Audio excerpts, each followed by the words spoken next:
3 طرح کے لوگ تھے کربلا گروہ، اور ہماری زندگی بھی ویسی ہے. ایک وہ جو رشد کر گئے آگے چلے گئے، حضرت حر عابس رشد کر گئے، حبیب بن مظاہر اور آگے چلے گئے.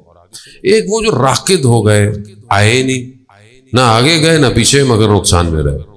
ایک وہ جو انحطاط کر گئے، گر گئے. خوب اس کے میں نے عوامل آپ کو بتایا، سرمایہ ہوتا ہے. ایک فیکٹر جو رشد کا باعث بنتا ہے، جو ترقی دیتا ہے، کمال میں لے کے جاتا ہے، وہ مولا کائنات حضرت علی ابن ابی طالب امام فرماتے ہیں کہ من اصلح المعاد، جس نے اپنی معاد کی اصلاح کی، معاد یعنی قیامت، جس نے اپنی قیامت کی اصلاح کی، وہ رشد کرے گا، وہ اوپر کی طرف جائے گا. اصلاح کی معاد، قیامت کو ماننے والے بہت لوگ ہیں، چند گروہ ہیں. ایک وہ ہے جو قیامت کو مانتا ہی نہیں ہے، تو کوئی قیامت نہیں ہے، یہ سب ایسی ہے، یہ سب نبی آئے اور یہ وہ جو ہوا آپ نے دیکھا. آپ نے یزید کی بھی یہ سٹوری تھی ساری. اس نے کیا بولا تھا، کوئی وحی نہیں آئی، بنی ہاشم نے بس یہ خود اپنا کیا. آج بھی دنیا کے اندر لوگ ہیں جو قیامت کو مانتے نہیں ہے کہ کوئی قیامت نہیں ہے، دنیا ہی ہے سب کچھ، جو کرنا ہے بس یہ حیات تو دنیا، بس دنیا کی حیات ہے، بس اسی کو جو کرنا ہے انجوائے کرو، زندگی گزارو، کوئی قیامت نہیں. ایک یہ کرو. ایک وہ ہے کہ ہے قیامت مگر گمان کرتے ہیں، مطلب شاید ہوگی لیکن ایسی ہوگی ویسی نہیں ہوگی. ایک وہ ہے جو قیامت پہ یقین رکھتا ہے. اب میں قیامت پہ یقین رکھتا ہوں، لیکن کیا میں اپنی قیامت کو صحیح کر رہا ہوں یا نہیں کر رہا؟ اب قیامت کا ذکر قرآن میں، حدیث و روایات میں، آپ قرآن کھولیں، قرآن میں 30% جو تقریباً چیزیں ہیں، یا ہر صفحے میں بہرحال کہیں نہ کہیں کوئی نہ کوئی آیت آپ کو آخرت کا منظر بیان کر رہی ہے، کوئی نہ کوئی باتیں بیان کر رہی ہے. اگر آپ یہاں سے گھر سے آفس جائیں تو رستے میں 3-4 بل بورڈ لگے ہوئے ہوں، تم نے مرنا ہے، قیامت ہے، حساب کتاب ہے. آپ نہ چاہتے ہوئے بھی دیکھیں گے، آئیں گے، دیکھیں گے. آہستہ آہستہ آپ کے دل میں قیامت کا خوف پیدا ہوگا. آپ جب کام پہ جائیں گے تو وہ قیامت آپ کے اندر ہوگی. جھوٹ نہیں بولو. جو آدمی اپنی قیامت کی اصلاح کرے گا وہ کیا ہے؟ جس کو پتا ہو کہ مرنا ہے اور حساب کتاب دینا ہے، تو کیا کرے گا؟ جھوٹ نہیں بولے گا، چوری نہیں کرے گا، رشوت نہیں لے گا، حق نہیں کھائے گا. دیکھو نا، آٹومیٹک سسٹم صحیح ہونا شروع ہو جائے گا. اثرات معاد مرتب کرتی ہے. اور یہ گفتگو ہمارے ہاں بالکل آف ہے، شارٹ ہے. قیامت کی جہاں 50,000 سال کھڑے ہونا ہے، ہر ایک مقام 50 مقام پہ، ہر مقام پہ 1000 سال کھڑے ہوں گے آپ. یہاں تھوڑی دیر کھڑا ہونا پڑ جائے آدمی کو کتنی تکلیف ہوتی ہے. اور وہاں تو کوئی بجلی بھی نہیں ہے، روشنی بھی نہیں ہے، یو پی ایس بھی نہیں چلے گا، وہاں کچھ نہیں ہے، جنریٹر وینریٹر کچھ نہیں ہے. وہاں یوم حسرت ہے، وہ حسرت کھائیں گے لوگ. کوئی شیلٹر نہیں ہے سوائے اس کے جو لے کے جاؤ، اس کی کوئی فکر نہیں ہے. اسی کو نکل جائیں گے مولانا، نکل جائیں گے. عزیزان محترم، یہ اہل بیت علیہ الصلوۃ والسلام کی روایات ہیں. یہ امام نے اس لیے تو فرمایا تھا کہ میرا شیعہ وہ ہے جو میری اطاعت کرے، اطاعت کرے.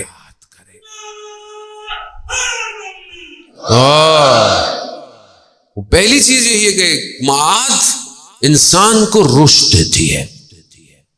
انسان کی زندگی آٹومیٹکلی صحیح ہونا شروع ہو جاتی ہے. وہ اسے قیامت پہ یقین ہوتا ہے، اسے پتا ہے کہ ماجرا کیا ہوگا، معاملہ کیا ہوگا. اس کی زبان کنٹرول ہو جائے گی، اس کی آنکھیں کنٹرول ہو جائیں گی. اب یہ فرق ہے کسی چیز کے علم ہونے میں اور کسی چیز کے یقین ہونے. علم سب کے پاس ہے، علم سب کو پتا ہے. سائنس بھی کہتی ہے ایک ٹائم آئے گا دنیا کولیپس ہو جائے گی. سائنس بھی کہتی ہے آئیں گی چیزیں گریں گی، دنیا ختم ہو جائے گی، سورج آہستہ آہستہ آ رہا. سائنس بھی کہہ رہی ہے، علم ہے، لوگوں کو علم ہے. لیکن یقین اور پھر عین الیقین، حق الیقین ان کو ہوتا ہے کہ جن کے سامنے کائنات کھلی ہوئی کتاب ہو. مولا متقیان اپنی مناجات میں کیا فرما رہے ہیں، ہماری توجہ نہیں ہے اصل میں.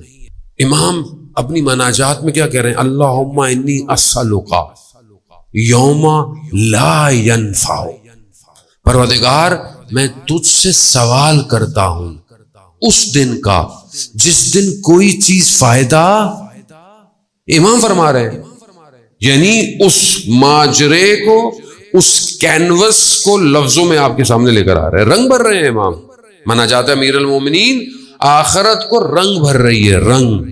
کوئی چیز فائدہ نہیں دے گی، امام کہتے ہیں، سوائے اس کے جو قلب سلیم لے کر آئے گا۔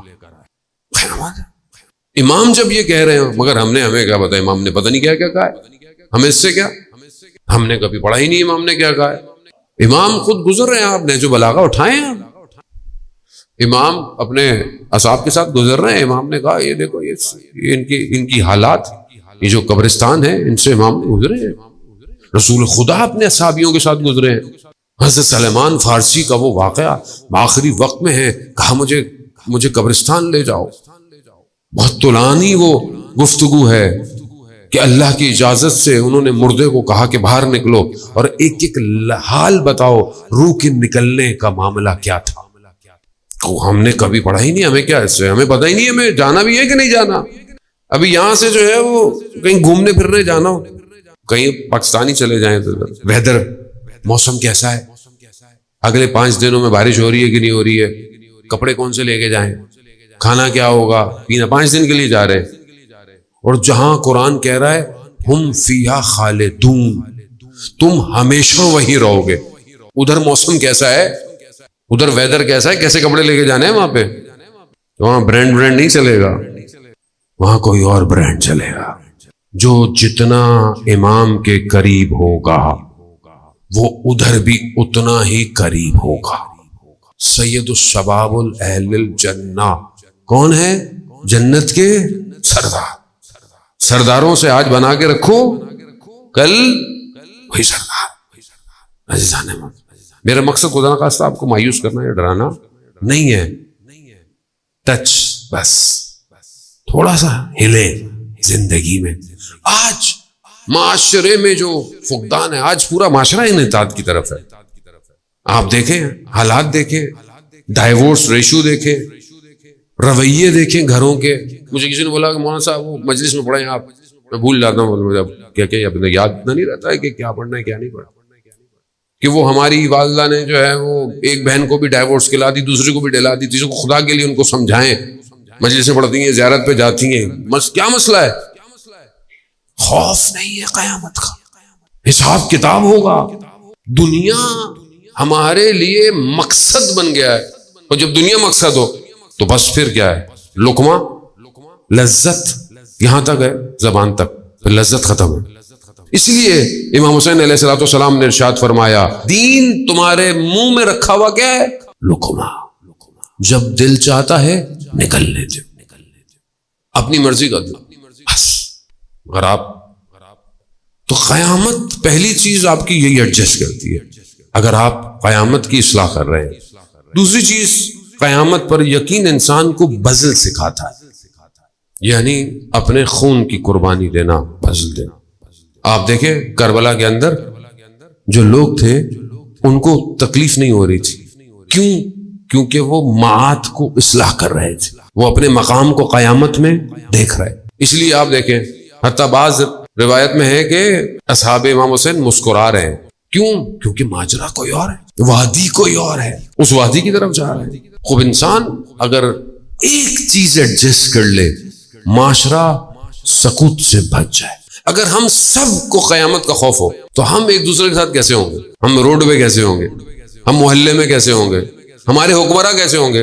ہمارا تو خواب ہی ہے کہ یہ اچھے ہوں، ویسے پتہ نہیں کیا ہوگا، لیکن وہاں ان کے ساتھ اچھا ہوگا نہیں، ویسے اس خوش فہمی میں نہ رہے گی کہ وہاں اچھا ہو جائے گا ان کے ساتھ۔ نہیں، اللہ جب کوئی ذمہ داری دیتا ہے کاندھوں پہ، ایک شخص ہے نا، ایک شخص ہے جو چھپ کے گناہ کرتا ہے، اس کا گناہ کسی کے اوپر اثر مرتب نہیں کرا، اس کے اوپر گناہ ہے، اس کا حساب کتاب۔ لیکن ایک شخص ایسا کام کرتا ہے کہ پورا معاشرہ گناہ گار ہو جائے، اس کی پکڑ زیادہ ہے۔ تو اگر کسی کو کوئی بھی کرسی ملتی ہے، کوئی بھی جاب ملتی ہے، مطلب مجھے اللہ نے یہ ممبر دیا، وہ ذمہ داری ہے۔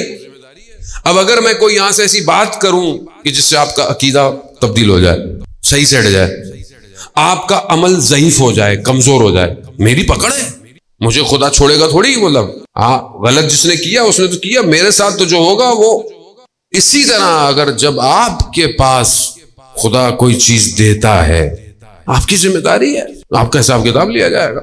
اب انسان جو ہے وہ اپنی ذمہ داری اگر ادا نہ کرے، خوف قیامت نہیں ہے۔ آپ دیکھیں جب امام حسین چھٹی محرم کو اپنے حضرت عباس علیہ السلام، حضرت علی اکبر اور چند لوگوں کے ساتھ عمر ابن سعد سے ملاقات ہوئی، تو کیا امام نے مذاکرہ تھوڑی کیا تھا کہ مثلا تم یہ کر لو ہم یہ کر لیں؟ نا، امام اس کو پیغام دے رہے تھے کہ ایسا ایسا ہے ہماری طرف سے۔ بس اس میں امام نے یہی کہا کہ دیکھو قیامت کا خوف کھاؤ، قیامت کا، امام نے اسے قیامت یاد دلائی کہ یہاں تمہیں لگ رہا ہے کہ تمہیں شہر رہے کی حکومت مل جائے، یہ ہو جائے وہ ہو جائے، قیامت کو یاد کرو۔ تو ہمارے حکمرانوں کو بھی قیامت کو یاد کرنا چاہیے۔ آج اپنی ملک کے حدود دشمن کو دے دیتے ہیں، بیچ دیتے ہیں نا، کیا ہے ڈالر نیچے کیوں آ گیا؟ آپ نے اپنی ایئر سپیس دے دی ہے دشمن کو، ڈرون اڑ رہا ہے آپ کا، حساب کتاب ہے آپ کا، حساب کتاب لیا جائے گا، آپ کو نوچا جائے گا، چیخ و پکار ہوگی۔ اس وقت انسان کو دیکھا کاش میں حکمران ہی نہیں بنا ہوتا، اور یہ اتنی جائیداد اور اتنی دولت اور اتنے اسکائی اسکریپرز، مطلب شداد سے زیادہ انسان کے پاس کوئی جنت ہے کیا کہ اس نے دنیا میں بنائی تھی؟ خدا نے موقع نہیں دیا۔ خوف خدا، خوف خدا ضروری ہے۔ آج معاشرے میں خوف خدا نہیں، مطلب جو ویسے بھی جاتے ہیں، ہم مطلب میں تو اپنی کیا بات، مجھے تو خیر چانس زیادہ دیتے نہیں یہ لوگ، لیکن جو لوگ خوف خدا یاد ہی نہیں دلاتے، آپ خوف خدا یاد دلائیں۔ مرنا ہے سب نے، موت آنی ہے سب کو۔ سورہ کہف آیت نمبر 32 سے 44 تک، دو بھائی ہیں یا دو دوست ہیں، داستان سنا رہی ہے، واقعہ بیان کر رہی ہے۔ میں نے پہلے بھی عرض کیا نا کہ قرآن ہم تو ثواب کے لیے پڑھتے ہیں نا، ہمیں کیا قرآن کیا گیا؟ قرآن دو لوگوں کا ذکر کر رہی ہے، کیا جو بھائی ہیں یا دوست ہیں۔ ایک ثروت مند ہے، بہت امیر ہے، باغ ہیں، زراعت ہے، میوے پھل، بہترین زمین ہے۔ دوسرا فقیر ہے، غریب ہے، لیکن جو امیر ہے وہ عیاش، خدا کی اطاعت نہیں ہے۔ جو فقیر ہے وہ خدا کی عبادت کر رہا ہے۔ یہ قرآن کہہ رہا ہے، اس نے اس کو بولا کہ دیکھو قیامت ہے، معاد ہے۔ اللہ نے میں تمہیں اس لیے نہیں کہہ رہا کہ مجھے تم سے حسد ہے، نہ، میں اس لیے کہہ رہا ہوں کہ اللہ نے تمہیں دیا ہے اللہ کی راہ میں انفاق کرو۔ قیامت میں خدا تمہیں، تو وہ کہہ رہے مجھے نہیں لگتا کہ کوئی اگر قیامت ہو، اور اگر ہوگی بھی تو ہم جیسے لوگوں کے لیے ہوگی۔ یہاں پہ بھی باغ ہیں، وہاں بھی باغ ہوں گے۔ اب یہ سمجھتے ہیں جو یہاں پہ ابھی حکومت ہے وہاں پہ بھی یہ حکومت کریں گے، وہاں پہ بھی رات کو عدالتیں کھلیں گی اور سب معاملہ ہوتا ہے۔ وہاں عدالت رات کو نہیں کھلے گی، وہاں رات ہی نہیں ہے، وہاں پر صرف ایک ہی عدالت ہے، ایک ہی مالک ہے بس، اور وہاں پر کوئی کچھ کر نہیں پائے گا۔ وہاں بدن کے اعضاء خود بولیں گے۔